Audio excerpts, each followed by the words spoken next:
Prince William had entered the courtroom expecting a dispute over ownership. He was prepared for arguments, technical language, and another painful confrontation involving his mother's legacy. He was not prepared for the judge's next sentence.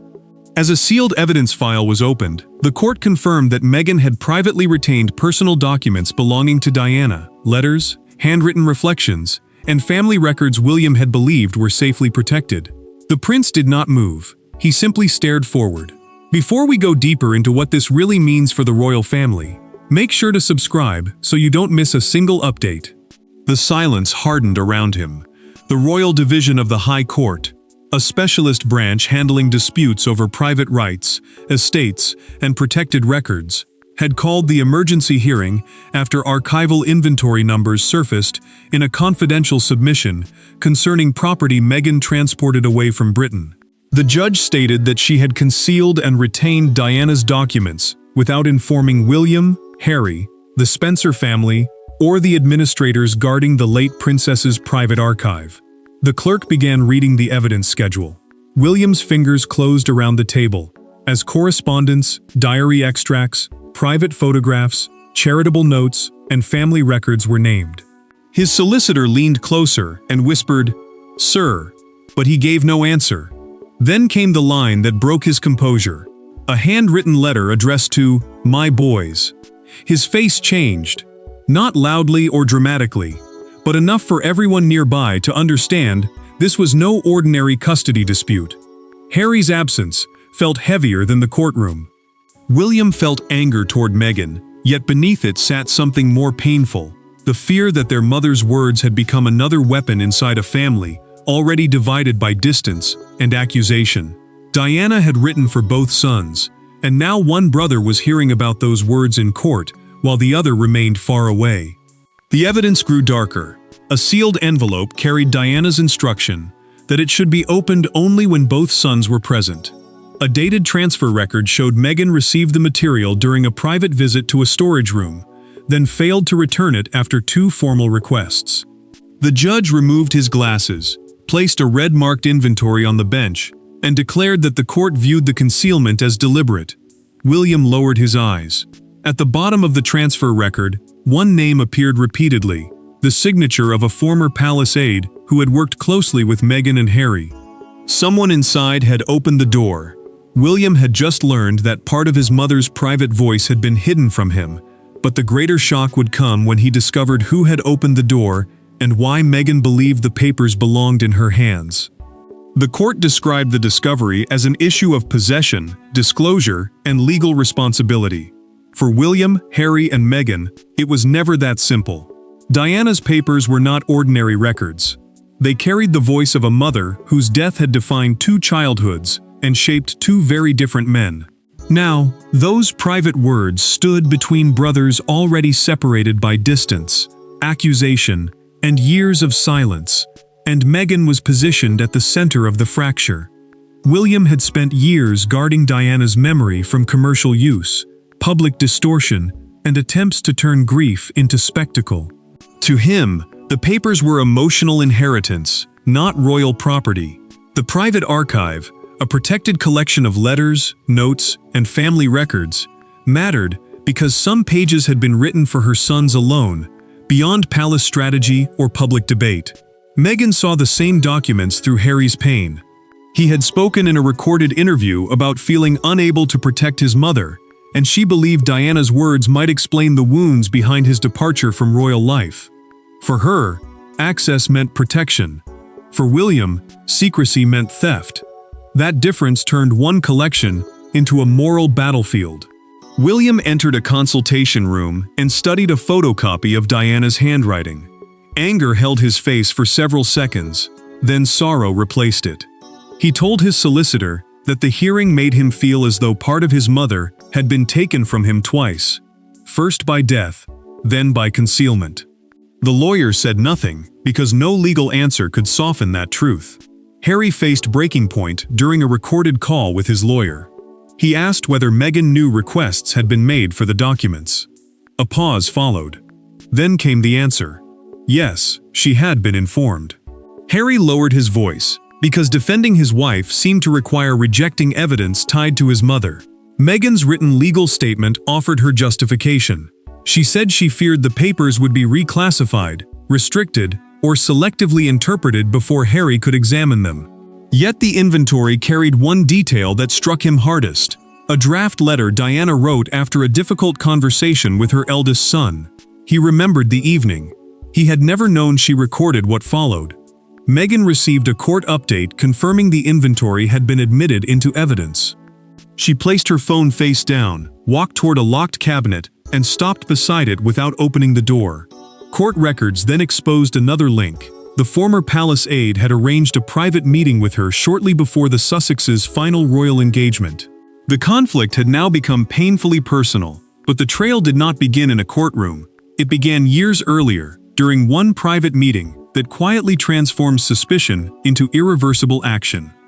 Long before the judge opened the sealed evidence file, a smaller door had opened inside the palace. There were no cameras, no formal announcements, and no public witnesses. Only Meghan, a trusted archival aide, and several document cases that should never have left controlled storage. What happened during that private meeting would later be remembered as the point of no return. The moment Diana's personal history quietly crossed from protected custody into a family conflict waiting to explode. Meghan entered the restricted room suspicious. Diana's private archive, the collection of family-held items, charitable records, royal correspondence, and personal papers, could not be removed or copied without approval from designated family representatives. That rule mattered because the Sussex departure had poisoned trust. Harry and his wife believed palace officials controlled information, while William feared private history could become public ammunition. Eleanor Graves closed the door after the Sussexes' final Commonwealth Day appearance. The archival aide, meaning the official responsible for cataloging and protecting sensitive records, led Meghan toward a case marked DPW, Personal Correspondence, Sons. Graves warned papers might enter tighter royal custody. Meghan heard one danger: Harry could lose access to his mother's voice forever. Meghan insisted the material be copied at once. Graves hesitated, then placed 3 folders inside a plain leather case. The aide removed their numbers from the digital inventory under a temporary conservation code, a label normally used when fragile records are taken for repair. Meghan shut the clasps herself. That sound sealed the decision neither woman could easily reverse. Harry received only part of the truth. Meghan later told him she had secured background material connected to Diana, but never mentioned handwritten letters or the sealed envelope. He assumed she meant copies of charitable files, not originals written for 2 sons. The deception was supposed to last days. Emails entered into the court record show Graves expected the folders back after Harry reviewed them. Meghan refused in a documented reply, writing that she no longer trusted the palace to preserve the papers without interference. Graves warned the refusal could expose them both. She still kept the case.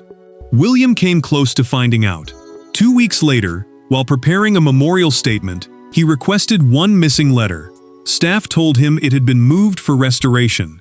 He accepted the explanation, unaware it had already left royal custody. William's anger hardened when he learned Meghan had closed the case and rejected its return. He instructed his legal team to arrange a direct meeting, without advisors speaking in their place. The hidden transfer had started as an act Meghan called protection, but when William finally faced her without distance or ceremony, protection would sound dangerously close to betrayal. The room was deliberately small. No press officers stood nearby. No senior courtiers waited outside with prepared language. William entered carrying only a copy of the inventory, while Meghan arrived with a single legal advisor, who was asked to remain beyond the door. For the first time since the court's revelation, they faced each other without public statements or family intermediaries.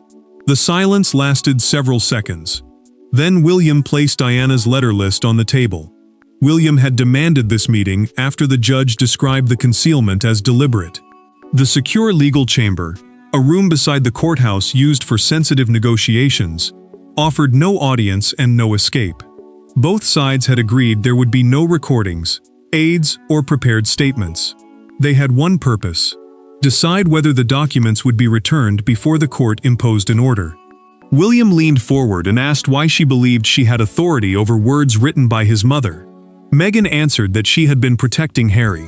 His reply came without hesitation. "You protected him by hiding her from both of us." The sentence landed hard, but she refused to lower her eyes. Meghan said the palace had repeatedly excluded Harry from decisions about Diana's image, memory, and private legacy. William had access, influence, and institutional support, she argued, while his brother received promises that could be withdrawn. Her voice tightened as she insisted she would not be described as a thief for trying to protect her husband from another loss. William pushed the inventory across the table and pointed to the sealed letter marked for both brothers. Meghan did not touch it. She folded her hands and admitted she knew the envelope existed but had never opened it.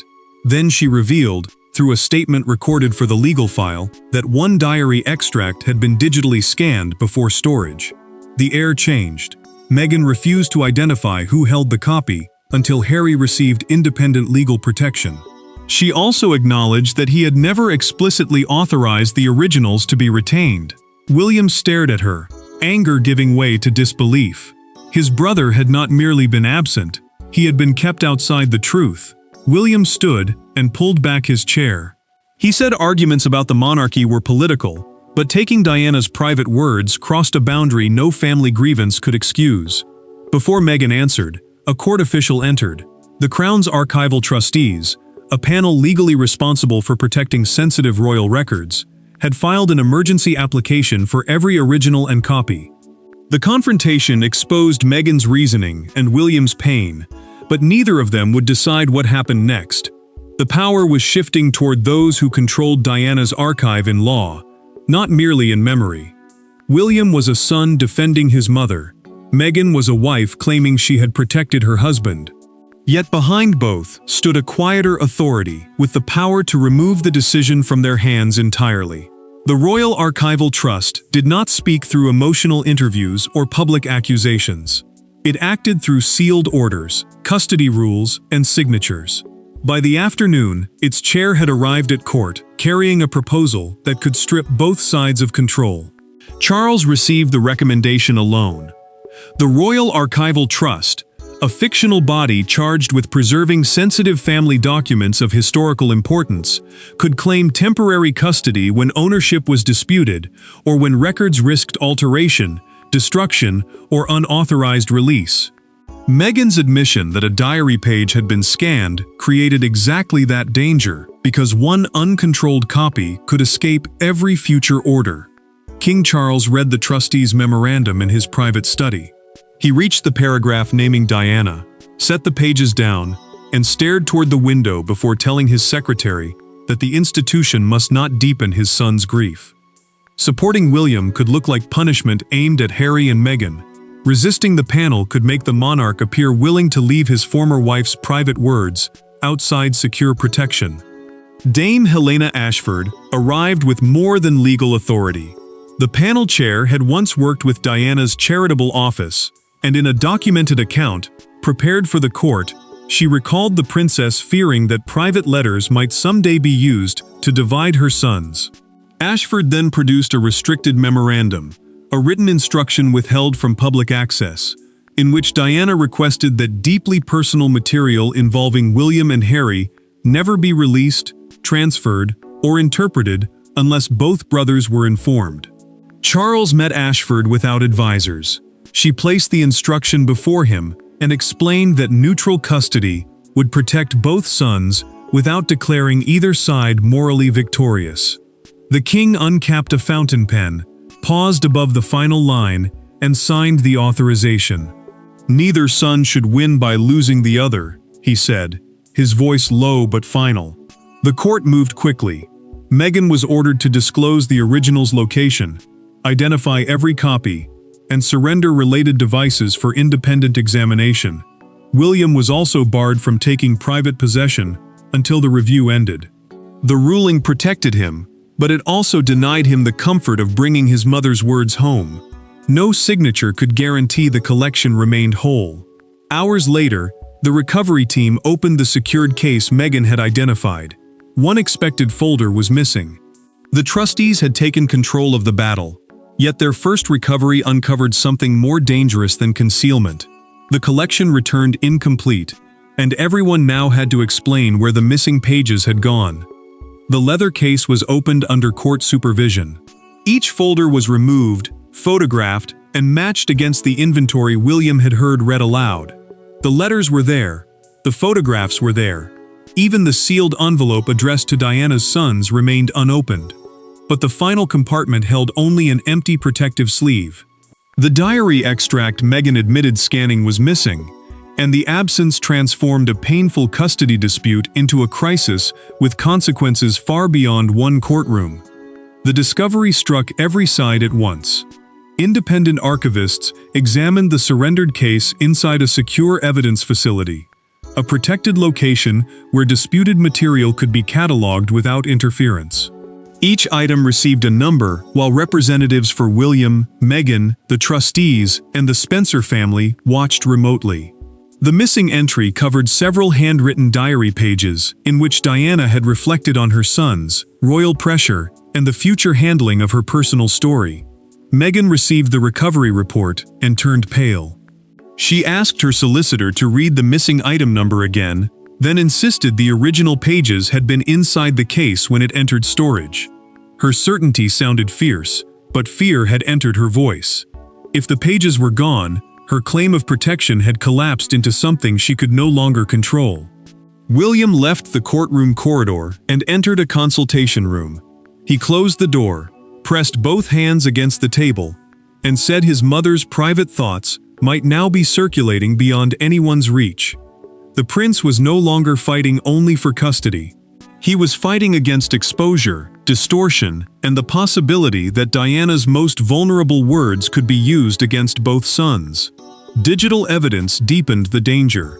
A forensic examination, the technical review of devices and electronic records, showed that a scan had been sent to an encrypted account days after Meghan received the folders. The recipient was not Harry, her lawyer, or any authorized royal representative. Eleanor Graves finally spoke through a documented legal interview. The former aide admitted retaining the physical diary pages as insurance after Meghan refused to return the collection. She feared being blamed alone if the transfer surfaced, so she kept leverage. Harry called Meghan. He asked whether she knew Graves had taken the pages. She said no. He stayed silent, then asked why he had never been told the originals were removed at all. Meghan's legal team withdrew its claim that the collection remained intact. William demanded sanctions against Graves, while Harry sought separate counsel and requested a private meeting with his brother. The missing pages had shattered every easy defense, but the crisis would not turn on another legal argument. It would turn on two brothers finally speaking without anyone else between them. William arrived first and waited beside a table holding the sealed envelope. Harry entered several minutes later, closed the door behind him, and did not offer his hand. There were no cameras, attorneys, or palace officials.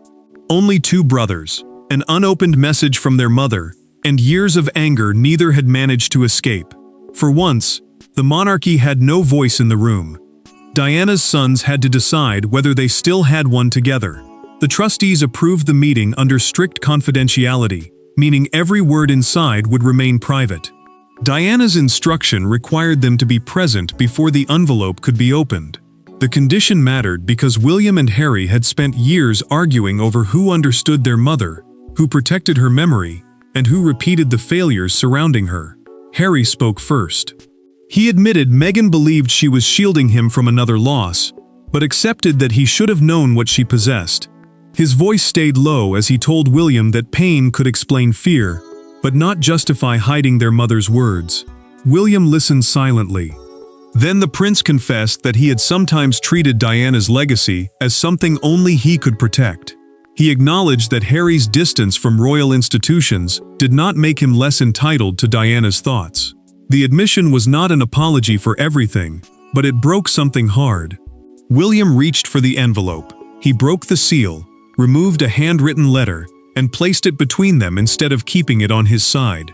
Harry began reading. His breathing changed. The future king covered his mouth, because Diana's message rejected the battle both men had allowed to define them. The letter warned her sons never to let institutions, spouses, advisors, or public anger convince them that loving her required fighting each other. Those words transformed the papers from disputed property into a final moral instruction. Harry looked at William and said protecting Meghan did not mean pretending her decision was right. The brothers chose joint custody. Every document would remain under neutral protection, meaning an independent guardian would secure the collection without giving either side control. Neither William, Harry, Meghan, the palace, nor the Spencer family could release anything without both brothers agreeing. Harry pledged to support the recovery order and identify everyone who received a copy. The door opened after the agreement was signed. William and Harry left separately, while the trustees prepared an announcement confirming the document's return, the missing pages' recovery, and the new custody arrangement. Diana's words had done what lawyers and courtiers could not. They brought her sons back to the same table, and the world was about to witness the consequences of that fragile agreement. By sunrise, the private anguish of Diana's sons had become the only story Britain wanted to discuss. Broadcasters abandoned scheduled coverage. Newspapers rebuilt their front pages. Crowds gathered outside royal gates, holding photographs of the late princess beside handwritten messages, asking that her memory be protected. Yet amid the noise, one image cut through everything. William and Harry, leaving the same building minutes apart, each carrying nothing, because neither had chosen to claim the documents alone. The announcement changed the national mood. The Royal Archival Trust, the independent body responsible for protecting sensitive family records, confirmed that Diana's documents had been recovered, including the diary pages held by Eleanor Graves. The trustees promised nothing would be published, and future access would require consent from both sons. That mattered because the collection could no longer be controlled by one household, one lawyer, or one wounded version of the past. Buckingham Palace answered carefully. The royal residence and administrative center issued a restrained statement supporting the brothers' agreement. Charles refused to discuss their private meeting, but the king expressed relief that the archive was secure. His silence carried weight, because any sharper response might have reopened the divide the documents had nearly made permanent. The London Chronicle captured the moment with brutal simplicity. Its morning edition showed William leaving court beneath the headline, "Her words brought them back," while a smaller image showed Harry lowering his head beside his car. Outside Kensington Palace, Diana's former London home, hundreds gathered. One woman placed 2 identical white roses beneath photographs of the brothers, and the gesture became the image repeated across every broadcast. Meghan faced the fiercest condemnation. In a recorded statement released through her legal team, she accepted that keeping the originals was wrong, but insisted she had acted to protect Harry, not exploit Diana. The court confirmed there had been no contract to sell or publish the papers. That removed the darkest suspicion, yet it did not erase the secrecy. William watched the coverage at home. He saw the white roses, turned off the television, and placed Diana's photograph beside the handwritten joint custody agreement. Harry then issued his own public statement, saying their mother's words would not be used against his brother, his wife, or the monarchy. He also accepted responsibility for failing to ask enough questions. The final hearing now waited, carrying the power to punish Meghan, judge Graves, and decide where Diana's private voice would rest forever, in law and memory. The public had seen the scandal, the sorrow, and the first sign of repair, but only the final verdict could determine whether Diana's hidden papers would remain a weapon or become the boundary that ended the fight. The courtroom was quieter than it had been on the day the secret emerged. Meghan sat beside her legal team. William faced the bench with Harry several seats away, not beside him, but no longer positioned as an opponent. The recovered document case rested under official seal. When the judge delivered the final ruling, he did more than settle ownership. He defined the cost of secrecy, the limits of protection, and the responsibility carried by everyone who invoked Diana's memory. The court ruled that Meghan had no lawful authority to retain the originals or hide their location after requests. The judge said her motive may have been protective, but her method became deliberate interference. Eleanor Graves faced a harsher consequence. The former aide was removed from archival work and ordered to surrender copies and communication. Her decision to keep the diary pages as leverage was condemned as an abuse of trust. Meghan was ordered to pay legal and recovery costs, provide sworn disclosure, a formal statement made under legal responsibility, of everyone who accessed the scans, and sign a binding promise never to reproduce or describe the material. She did not protest. William did not celebrate. He looked toward the sealed case and understood that custody had never been the true victory. Relief came from knowing Diana's private thoughts would not be exposed, sold, or twisted through another family battle. Harry accepted the judgment and confirmed that he and William would appoint an independent guardian. He admitted in a recorded statement that loyalty could not survive when truth was hidden in its name. Meghan paused beside the car and told Harry privately that she believed she was preventing history from repeating itself. He answered that fear of losing Diana's story had nearly caused them to lose control of their own. William and Harry accompanied the trustees to a secure repository, a protected facility for sensitive records. They watched the case enter a locked cabinet. Each brother turned a separate key, making access impossible without the other. Charles approved a permanent family archive charter requiring shared notice, independent oversight, and written consent before records could move again. The monarchy changed because secrecy had exposed its weakest point. Meghan's mistrust turned protection into betrayal. William's need for control had to soften. Harry chose accountability over silence. Diana's words belonged to no side. They belonged to a shared memory protected by trust. The case ended not with possession, revenge, or triumph, but with two keys turning together, and a mother's private voice finally placed beyond the reach of secrecy. Thanks for watching. Please don't forget to like and subscribe, and we will see you in next one.